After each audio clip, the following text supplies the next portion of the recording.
I still remember the metallic click of the lock turning against me, standing on that porch with my suitcase at my feet, watching a stranger's face through the gap in my own front door, or what should have been my door. I felt the ground tilt beneath me. "You can't be here," the man said, his voice flat as concrete. Behind him, a younger man appeared, arms crossed, eyes cold. I opened my mouth to explain, to show them the letter from the lawyer, the key Richard had left me. But the door was already closing, and I realized, in that fracture of a second, that I had nowhere else to go. The sound of that door shutting echoed in my chest like a verdict. Final. Absolute. I stood there with my hand still raised, as if knocking again would somehow change what had just happened. But my arm felt too heavy to move. The evening air wrapped around me, carrying the smell of someone's dinner cooking, garlic and onions, warm and welcoming. It made the emptiness in my stomach ache worse. My name is Teresa Collins. I'm 63 years old, and up until 3 months ago, I'd never spent a single night away from the town where I was born. Richard and I lived in a small house with a porch that sagged in the middle and a garden I tended every morning before the sun got mean. We didn't have much, but we had each other. When he got sick, I held his hand through every treatment, every sleepless night. And when he finally let go, he whispered something I didn't fully understand at the time. "The house in the city, Teresa. It's yours now. Go there. Start over." I didn't want to start over. I wanted him back. But the bills kept coming. The medical debts piled up like autumn leaves, suffocating and endless. Our little house had to be sold just to clear half of what we owed. I was left with a battered suitcase, a folder of papers I barely understood, and an address I'd never visited. A house Richard inherited from a cousin years ago, a place he'd always meant to fix up but never did. "It's in the city," he'd told me once, years before he got sick. "We'll move there someday, Teresa. You'll see." I never believed him. The city felt like another planet. Richard had grown up in a small town too, but he'd always had this quiet fascination with cities. He'd watched documentaries about urban life, about the mix of cultures and the constant hum of possibility. I'd tease him about it sometimes. "You just like the idea of it," I'd say. "You'd be miserable there within a week." He'd laugh and agree, but there was always something wistful in his eyes, like he'd missed out on something important. After he died, I found a box in the garage. Inside were brochures for city apartments, articles he'd clipped from newspapers about urban gardens, notes he'd scribbled to himself about things we could do if we ever made the move. He'd been planning it for years, quietly, without ever pushing me, waiting for the right moment maybe, or waiting for me to be ready. The right moment never came, and now I was doing it alone. But there I was, standing on a bus for 6 hours with my suitcase wedged between my knees, and my heart lodged somewhere in my throat. The city swallowed me whole the moment I stepped off. Noise like a living thing. Crowds that moved without seeing. I gripped the address in my hand like a prayer and asked 3 different people for directions before someone finally pointed me down a street that smelled like rain and fried food. The neighborhood was older than I expected. Trees lined the sidewalk, their roots cracking through the concrete like nature refusing to be buried. The houses were narrow, pressed together like books on a shelf, each one with its own story written in peeling paint and crooked shutters. I counted the numbers as I walked, my suitcase growing heavier with each step. The wheels had broken somewhere around the 3rd block, so I had to carry it. My shoulder burned. Children played on a stoop across the street, their voices sharp and bright in the thick air. An old man watered his tiny patch of garden with a hose that sputtered and coughed. A woman in a bright yellow dress hurried past me, phone pressed to her ear, not even glancing my way. The city was alive in a way my town had never been, but it was also indifferent. Nobody knew me here. Nobody cared. The house, when I found it, looked tired, paint peeling, a crooked gutter, windows that caught the afternoon light and threw it back in fractured pieces. But it was whole. It was shelter. It was mine, or so I thought. I climbed the 3 steps to the porch, feeling the wood creak under my weight. My hand shook as I knocked. For a moment there was only silence, then footsteps, heavy and deliberate. The door opened just wide enough for me to see a man's face, weathered and suspicious. The man who opened the door introduced himself as Robert. He was broad-shouldered, late 40s maybe, with the kind of face that had forgotten how to smile. Gray stubble covered his jaw. His eyes were hard, the kind of hard that comes from years of expecting the worst. Behind him stood his son, Michael, younger, but carved from the same stone. The boy couldn't have been more than 20, but he already had that same guarded look, that same defensive posture. I tried to explain about Richard, about the inheritance, about the papers I had. My words tumbled out too fast, tripping over each other. Robert just shook his head. Lady, I don't know who you are, but we've been living here for 2 years. Legally. We have a lease. A lease? I said, my voice shaking. But my husband owned this house. His cousin left it to him when he died. Then your husband was mistaken. Or maybe you are. I pulled out the folder, hands trembling, and showed him the letter from the lawyer. It was on official letterhead, dated just after Richard's death. Robert barely glanced at it. That's not proof, he said. You need the original deed. You got that? I didn't. The deed had been with Richard's papers, somewhere in the chaos of his last days. I'd looked through everything twice, 3 times. Hospital bills, insurance forms, the funeral arrangements. But the deed was missing. I'd assumed the letter would be enough. I'd assumed wrong. Then you've got nothing, Robert said. And I've got a lease. So I'm going to ask you to leave now. But where am I supposed to go? Something flickered in his eyes then. Not sympathy exactly, but recognition. Like he'd been where I was standing and remembered what it felt like. But it passed quickly, replaced by that same hardness. That's not my problem, he said, and he shut the door. I stood there for a long time, staring at the wood grain, listening to the muffled voices inside. A dog barked somewhere down the street. The sky was starting to bruise with evening. I had $40 in my purse and no plan B. I sat down on the porch steps because my legs wouldn't hold me anymore. The concrete was cold through my dress. I watched cars pass, their headlights beginning to flicker on as dusk settled. People walked by without looking. A jogger in expensive sneakers, a man pushing a stroller, a teenager on a skateboard. I was invisible, just another old woman taking up space. My hands were shaking, and not from the cold. I thought about calling someone, but who? Our friends back home were struggling themselves. My sister lived 3 states away, and hadn't spoken to me since Richard's funeral. Some old argument I couldn't even remember the details of anymore. I had no one. The realization hit me like a physical thing. No one. That's when I heard the voice. Small, cautious. Are you okay? I turned and saw a girl, maybe 12 or 13, sitting on the steps of the house next door. She had dark hair pulled into a messy ponytail, and eyes that looked older than they should. She was holding a book, but she wasn't reading it. She was watching me. I'm fine, I lied. You don't look fine. I laughed, bitter and short. No, I suppose I don't. She tilted her head, studying me. Did those guys kick you out? Something like that. They do that a lot. Yell at people who come around. Last month someone came looking for them about unpaid bills. They threatened to call the cops. Did they? The cops? No. I don't think they want cops coming around. Her name was Angie. She lived with her grandmother, she said, and she'd seen Robert and Michael move in a couple years back. They're not nice people, she added quietly. They yell at each other a lot. At night, when they think no one's listening. Sometimes I hear things breaking. Glass. Once I heard Michael crying, but when I saw him the next day, he acted like nothing happened. I asked if she knew anything about the house, about who owned it before. She shook her head. But my grandma might. She's lived here forever, since before I was born. She knows everything about this block. Would she talk to me? Angie shrugged. Probably. She likes talking. Come on. Angie's grandmother, Mrs. Liu, was a tiny woman, with a voice like gravel and eyes that missed nothing.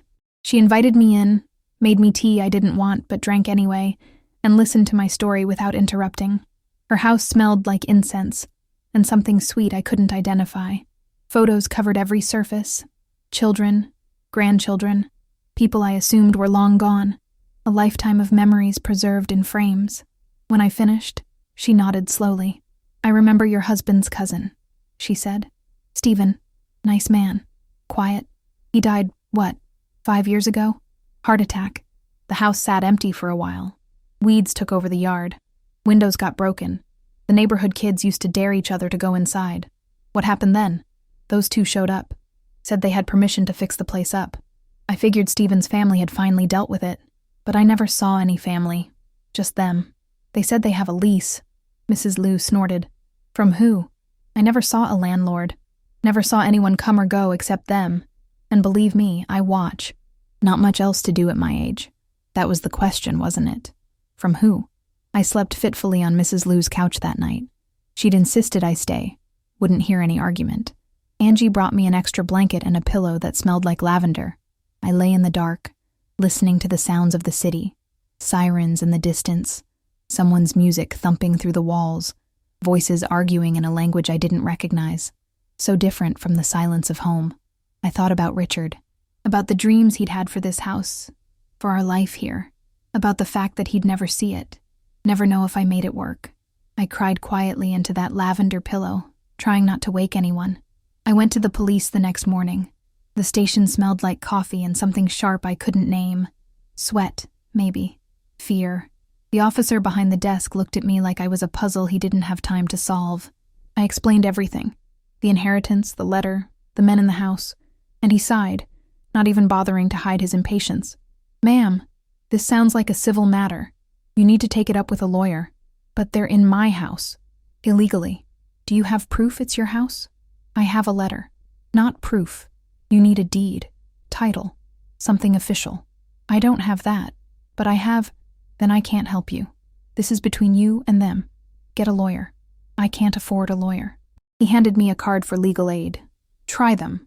But honestly, ma'am, these cases take months, sometimes years. And even then, there's no guarantee."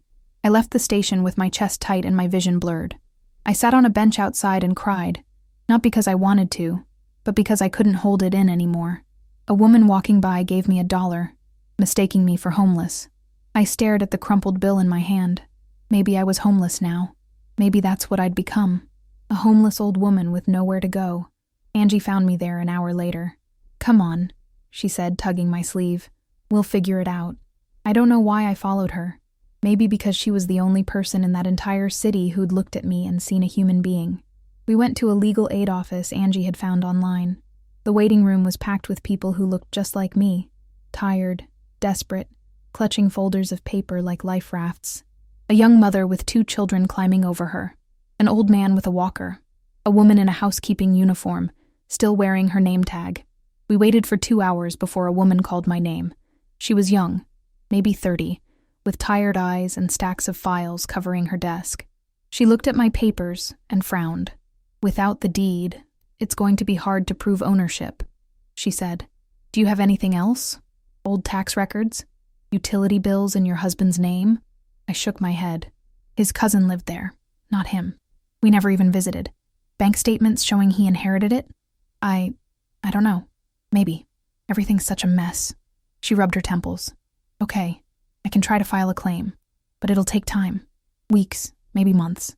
The system is backed up and these cases are complicated." "I don't have months," I said. "I don't even have tonight." She gave me a list of shelters. I thanked her and left, feeling the weight of that paper in my hand like an anchor dragging me down. Angie walked with me, silent for the first time. I could feel her thinking, working through possibilities I couldn't see. "You can stay with us," she said finally, "just for a few days. Until you figure it out." I wanted to say no. I didn't want to be a burden. But the truth was, I had no choice. Mrs. Liu didn't hesitate.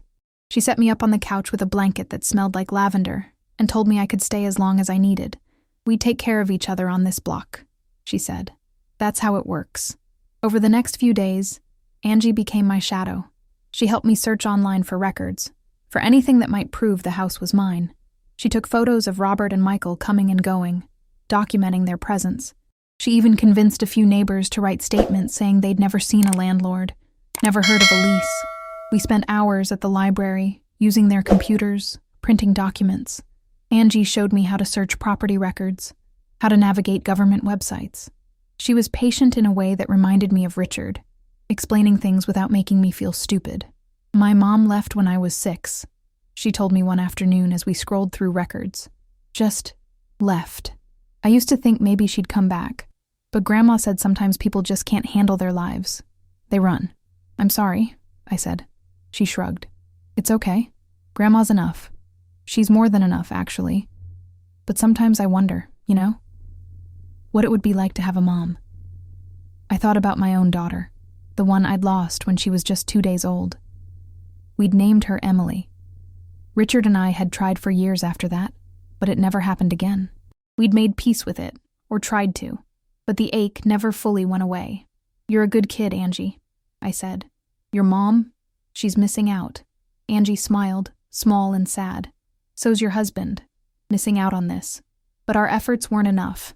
Every lead turned cold. Every record showed Stephen as the last registered owner, but nothing about the transfer to Richard. It was like the inheritance existed in a legal void. Then, one afternoon, a man approached me outside Mrs. Liu's house. He was slick-looking, mid-30s, wearing a suit that was just a little too shiny. "Mrs. Collins?" he said, extending a hand. "My name is Martin Harris. I'm a lawyer. I heard about your situation, and I think I can help. I should have been suspicious. I should have asked questions, but I was desperate, and desperation makes you stupid." Martin said he could get the house back for me. He said he had connections, knew people in the city records office, could expedite the process. "These kinds of cases," he said, leaning in like we were conspirators, "they get lost in the system. But I know how to navigate the bureaucracy. I've done it dozens of times." "How much?" I asked. "Just a small retainer, $500. That'll get the ball rolling." I didn't have $500, but I had a ring, a simple gold band Richard had given me on our 10th anniversary. It had belonged to his mother originally. He'd had it resized for me, presented it over dinner at the only nice restaurant in our town. 10 years, he'd said, and I'd do it all over again. I sold it to a pawn shop for $300. The man behind the counter barely looked at it, just weighed it, and made an offer. I wanted to tell him the story behind it, wanted him to understand that it wasn't just gold. It was a decade of marriage, of love, of memories, but he didn't care. Why would he? I borrowed the rest from Mrs. Liu, promising I'd pay her back as soon as I got the house. Martin took the money and disappeared. I tried calling him for 3 days straight. His number went to voicemail, then stopped working altogether. I went to the address on his card, a mailbox store in a strip mall. The woman behind the counter shook her head when I described him. "Lots of people rent boxes here," she said. "We don't ask questions. That's kind of the point." I showed her his card. She glanced at it and shrugged. "Never seen him. But that box number? It was rented last month, paid for 3 months. Could be him. Could be anyone. He wasn't a lawyer. He was a con artist, and I'd handed him everything I had left." I broke down that night, sobbing so hard I thought I'd crack apart. Angie sat next to me, not saying anything, just holding my hand. Mrs. Liu made soup I couldn't eat. The walls seemed to close in, and I wondered if this was it, if this was how my story ended. Alone in a strange city, with nothing to show for a lifetime of work except a folder of useless papers. "I'm such a fool," I said through my tears. "Richard would be so disappointed." "No, he wouldn't," Angie said firmly. "You were trying. That's not foolish. I gave away his mother's ring, the last thing I had of him. You still have the memories. Nobody can take those." But Angie wasn't done fighting. She made a video that night. Just her, sitting in her room with her phone propped up on a stack of books. She explained what had happened to me. The dead husband, the stolen house, the fake lawyer. She used my name, my story. She showed pictures of the house, of Robert and Michael coming and going, of me sitting on that porch with nowhere to go. "This is Teresa Collins," she said to the camera. "She's 63 years old. She just lost her husband. She sold everything she had to pay his medical bills. And now she's being robbed again, by squatters who won't leave, by a system that doesn't care, by a con artist who took her last $500. Her voice cracked a little. "She deserves better than this. She deserves a home. She deserves justice. If you're watching this, share it. Help her. Please. Nod justice for Teresa." She posted it at midnight. By morning, it had 10,000 views. By the end of the day, 50,000. By the end of the week, 500,000. Suddenly, people cared. Strangers sent messages of support, offers of help. A real lawyer reached out, offering to take my case pro bono. A journalist wanted to interview me. Someone even started a crowdfunding page to cover my expenses. Within days, it had raised $3,000. It was overwhelming, dizzying, terrifying. "I don't understand," I said to Angie as we watched the numbers climb. "Why do they care?" "Because it could be them," she said. "Because everyone's afraid of ending up where you are, alone, with no one to help. But it was also powerful. The pressure mounted. The police, embarrassed by the media attention, finally opened an investigation. A detective came to Mrs. Liu's house to interview me, actually taking notes this time, actually listening. They pulled records, questioned Robert and Michael, dug into the so-called lease, and slowly, the truth began to surface. Robert had been squatting. There was no lease, no landlord, no legal right to the house. He'd found it empty years ago and moved in, betting that no one would come looking. For a while, he'd been right. The house had belonged to Stephen, who died with no immediate family, and the inheritance had gotten lost in bureaucratic limbo. Richard had been his only living relative, but the notification had gone to an old address. By the time the paperwork caught up, Richard was already sick. He'd dealt with it in the brief windows between treatments, but never followed through. And then he died, leaving me to pick up the pieces. Robert had simply taken advantage of the gap. He'd changed the locks, fixed a few things, made it look lived in, and he'd waited for someone to challenge him, until I showed up. The investigation took 2 weeks. 2 weeks of waiting, of watching the news coverage, of answering questions from reporters who wanted the human interest angle. They asked about Richard, about our life together, about how I felt being betrayed by a stranger. I tried to answer honestly, but it felt strange, exposing our private pain to the world. One reporter asked if I was angry. I thought about it for a long time before answering. "I'm tired," I said finally. "Just tired." The day the police escorted Robert and Michael out of the house, I stood across the street with Angie, watching. A small crowd had gathered. Neighbors, reporters, people who'd followed the story. Robert looked at me as he passed, and for a moment, I thought I saw something in his eyes. Not anger, but shame. Real, deep shame. Michael wouldn't look at me at all. He kept his head down, shoulders hunched, like he was trying to disappear. I felt no triumph, only exhaustion. The house was a mess inside. Broken furniture, stained walls, trash piled in corners. It smelled like neglect and desperation. Dishes crusted with old food, clothes scattered everywhere. A mattress on the floor in what should have been the living room. I stood in the middle of it all and felt nothing but exhaustion. This was supposed to be my fresh start, the place where I rebuilt my life. Instead, it looked like a crime scene. "We can fix it," Angie said softly. "It'll take time, but we can fix it." I looked at her, this girl who barely knew me, who had no reason to care, and I realized something. The house didn't matter. Not really. What mattered was that someone had seen me when I was invisible. Someone had fought for me when I couldn't fight for myself. The volunteers started showing up the next day. People from the neighborhood, people who'd seen the video, people who just wanted to help. They brought cleaning supplies, paint, tools. A man named Carlos, who owned a hardware store 3 blocks over, donated everything we needed.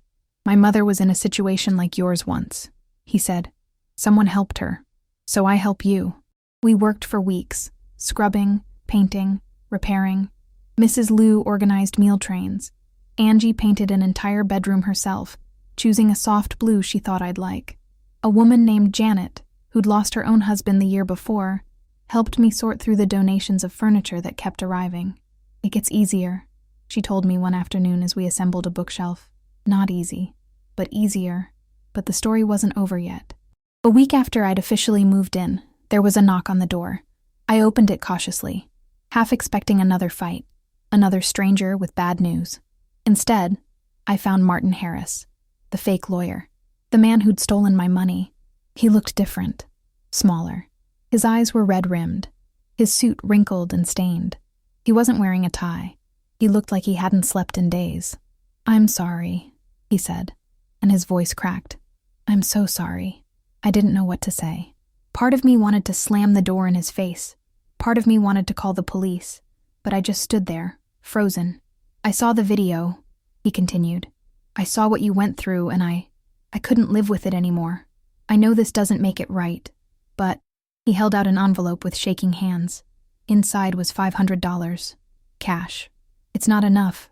I know it's not, but it's what I took, and I wanted to give it back." I stared at the money, then at him.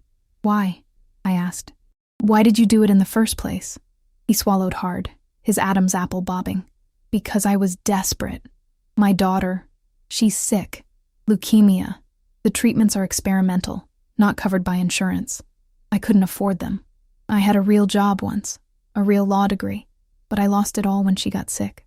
Lost my job because I kept missing work. Lost my house. Lost everything. So you started stealing from people like me? Yes. He said it simply, without trying to justify it. I told myself it was temporary, that I'd pay everyone back once Emily got better. But she's not getting better. And I kept doing it, kept hurting people. And then I saw your video, and I saw my daughter's face in you. I saw what she'd become if I died. Alone, desperate, trusting the wrong person. I thought about turning him away, about slamming the door the way Robert had slammed it on me. But then I thought about Richard, about the nights I held his hand while he fought a battle he couldn't win. I thought about desperation and fear and the terrible things we do when we feel like we're drowning. What's your daughter's name? I asked. Emily. How old is she? 7. She just turned 7 last month. We couldn't afford a party, so I bought her a cupcake. 1 cupcake with a candle. I took the envelope. Go home to Emily, I said, and don't do this to anyone else. Ever. If you need help, there are places. Organizations. You don't have to steal. I know that now. Get your daughter the treatment, whatever it takes, but do it honestly. He nodded, tears streaming down his face, and left without another word. I never saw him again. But a few months later, I got a card in the mail. Inside was a photo of a little girl with a bright smile and a bald head, holding a stuffed bear. The note said, "She's in remission. The experimental treatment worked. I got a job doing construction. It's hard work, but it's honest. Thank you for giving me the chance to be better. Thank you for seeing me as more than the worst thing I've done." I kept that card. I keep it still, tucked into the mirror frame in my bedroom, next to a photo of Richard. The house took months to repair fully. Volunteers kept showing up, week after week. Angie was there almost every day after school, painting walls and organizing donations. Mrs. Lyle brought food, endless containers of soup and rice and dumplings that kept us all going through the long days.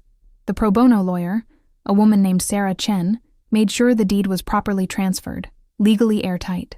No more questions, no more doubt. And slowly, brick by brick, nail by nail, the house became a home. I painted the walls soft yellow, the color of morning light. I hung curtains Richard would have liked, simple and clean with tiny blue flowers. I found furniture at thrift stores, pieces that had stories of their own. A table someone's grandmother had owned. Solid oak with scratches that spoke of family dinners. A chair with carved armrests that still smelled faintly of pipe tobacco.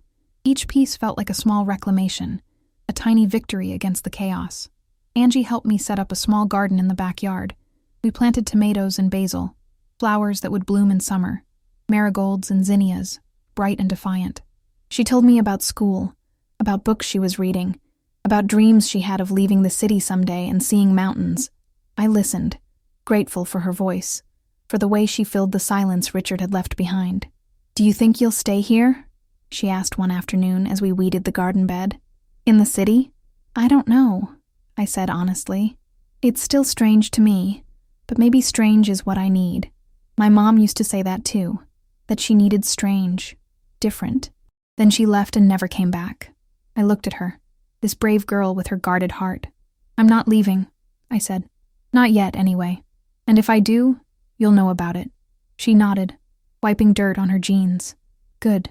I think about Robert sometimes, about the anger in his face when I first arrived, and the shame in his eyes when he left.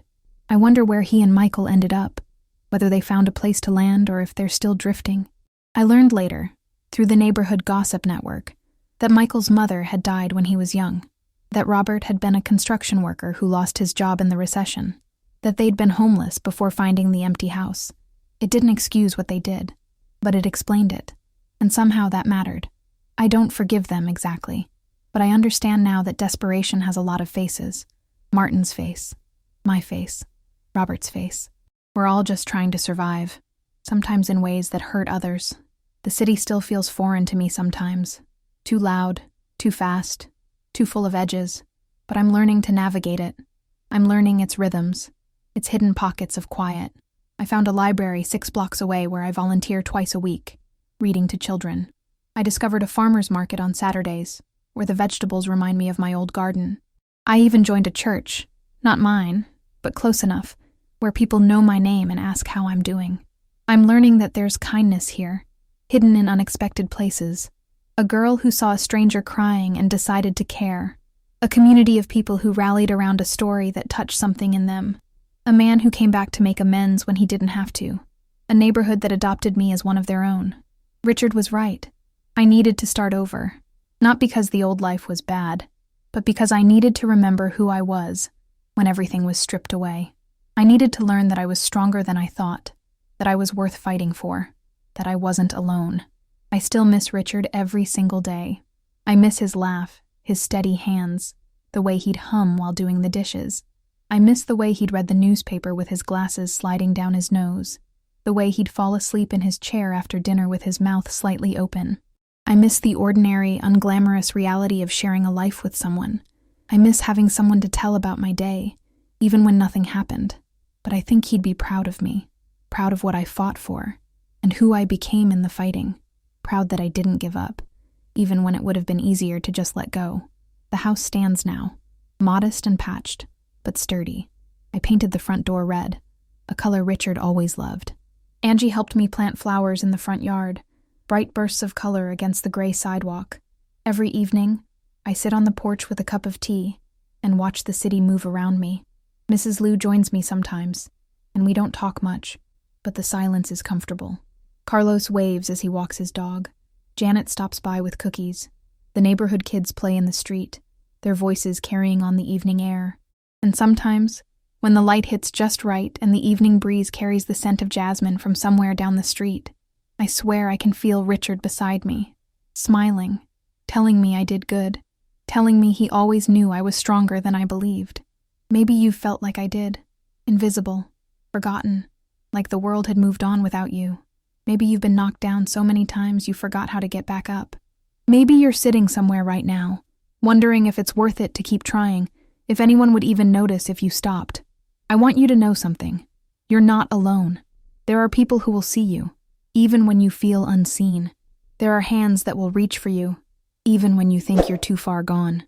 And sometimes, the fight is worth it. Not because you'll get everything you want, or because justice will always prevail, but because you'll discover you're stronger than you ever imagined. Because you'll find kindness in places you never expected. Because you'll learn that home isn't just a building with 4 walls. It's the people who choose to stand beside you when everything falls apart. It's a girl who fights for you when you can't fight for yourself. It's a grandmother who opens her door without hesitation. It's a stranger who brings paint and tools and asks for nothing in return. It's a man who comes back to make amends, even when it's hard. It's the small acts of grace that add up to something larger than any of us alone. If this story touched something in you, share it. Share it with someone who needs to remember that kindness still exists, that justice is possible, that hope isn't just a word we use when we have nothing left. Tell them Teresa's story. Tell them that even when the door closes, there's always another way in, that even when you're at your lowest, there are people willing to fight for you, people you haven't even met yet. And if you're here, listening, thank you. Some stories need to be told, but they also need to be heard. Subscribe if you want to hear more. More stories of hidden goodness, of second chances, of people who surprised themselves by being better than they thought they could be. Stories of ordinary people doing extraordinary things, not because they're heroes, but because they chose compassion over indifference. Because every smile hides a story, and some of those stories might just change the way you see the world. They might remind you that even in the darkest moments, even when everything seems lost, there's always a chance for grace, always a possibility for redemption, always someone willing to see you as you truly are. I learned something in those months of fighting for my home. I learned that strength isn't about never falling down. It's about getting back up, even when your knees are scraped and your hands are shaking. It's about accepting help when it's offered, even when pride tells you to stand alone. It's about seeing the humanity in people, even the ones who've hurt you. The house isn't perfect. There's still a crack in the kitchen ceiling I haven't fixed yet. The bathroom sink drips if you don't turn the handle just right. Sometimes the heat clanks and groans like it's complaining about the work. But it's mine. Really, truly mine. And that matters more than I can explain. Last week, Angie brought a friend over after school. A quiet girl named Maya who'd just moved to the neighborhood. She doesn't know anyone yet, Angie said. I thought maybe we could show her around. We sat on my porch. My porch. And I made them lemonade from the lemons Carlos had given me from his tree. Maya told us about her old home, about the friends she'd left behind, about how scared she was to start over. I saw myself in her eyes. That same fear, that same uncertainty. Starting over is hard, I told her. But sometimes it's exactly what we need. Sometimes we don't know how strong we are until we have no choice but to be strong. Angie smiled at me, and I saw something in that smile that made my heart full. Pride, maybe, or recognition. This girl who'd saved me was learning that she had the power to save others, too. Mrs. Liu passed away last month, peacefully, in her sleep, which is all any of us can hope for. At the funeral, I met her children and grandchildren, people she'd talked about but I'd never met. They thanked me for being there for her in her final months. I almost laughed. She'd been there for me far more than I'd ever been there for her. Angie lives with her aunt now, 2 blocks over. She still comes by almost every day. She's decided she wants to be a lawyer. A real one, she says with a grin. She wants to help people like me, people who get lost in the system. I have no doubt she'll do it. She has the fire, the determination, the heart. I think about the day I arrived in this city, lost and alone with nowhere to go. I think about how close I came to giving up entirely. If Angie hadn't spoken to me that first evening, if Mrs. Liu hadn't opened her door, if those volunteers hadn't shown up with their paint and tools, where would I be now? But they did, and I'm here. And that's the thing about kindness, isn't it? It multiplies. One act leads to another, which leads to another, until suddenly you're surrounded by a web of grace you didn't even know you were building. I got a letter last month from someone who'd seen Angie's video, a woman in another state, facing eviction, who said my story gave her the courage to fight back. She won her case. She kept her home. "Thank you for sharing your pain," she wrote. "It saved me." I cried when I read that letter, not from sadness, but from the realization that sometimes our worst moments become lighthouses for others, that our struggles, as hard as they are, can guide someone else through their own darkness. I still have hard days. Days when I miss Richard so much it feels like a physical ache. Days when the city feels too big, and I long for the quiet simplicity of my old life. Days when I wonder if I made the right choice, if I should have just let go of the house and found somewhere easier to land. But then I sit on my porch and watch the neighborhood come alive. Carlos walking his dog, Janet heading to work, the kids playing basketball in the street, Angie running up the steps to tell me about something that happened at school. And I remember that home isn't about the building. It's about belonging. It's about being seen. It's about knowing that if you fall, someone will help you back up. Richard used to say that life was like a garden. You plant seeds, you tend them, you hope for the best. Some things grow, and some things don't, and you can't always control which is which. But you keep planting anyway. You keep watering. You keep believing that something beautiful will come. I didn't understand what he meant back then, but I do now. This house, this life, this community, they're the garden I'm tending now. Some days the weeds are thick and the work is hard, but there are also days when the sun hits just right and I see something blooming that I didn't even know I'd planted. A friendship, a moment of grace, a chance to help someone the way I was helped. Those are the days that make it all worth it. I'm thinking of starting a community garden in the empty lot next door. The owner said I could use it if I clean it up. Angie's already sketched out plans. Vegetables on one side, flowers on the other. A bench in the middle where people can sit.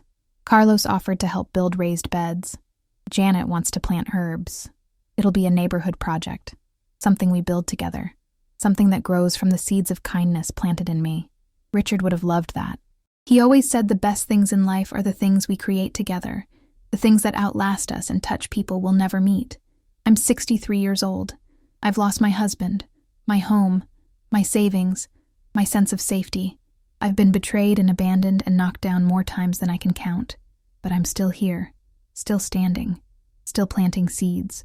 And if an old woman from a small town can rebuild her life in the big city, if she can find family among strangers and hope in the hardest moments, then maybe you can too. Whatever you're facing right now, whatever mountain seems too steep to climb, you can do it. Not because it'll be easy, not because you won't fall, but because there are people out there, people you haven't even met yet, who are waiting to catch you when you do. You just have to be brave enough to let them. So if this story touched you, if it reminded you of something you'd forgotten, or gave you hope when you needed it most, pass it on. Share it with someone who's fighting their own battle, someone who needs to know they're not alone, someone who needs to remember that kindness still exists in this world. And subscribe to hear more stories like mine, stories of people who fell and got back up, stories of grace in unexpected places, stories of ordinary people discovering they're capable of extraordinary things. Because every smile hides a story.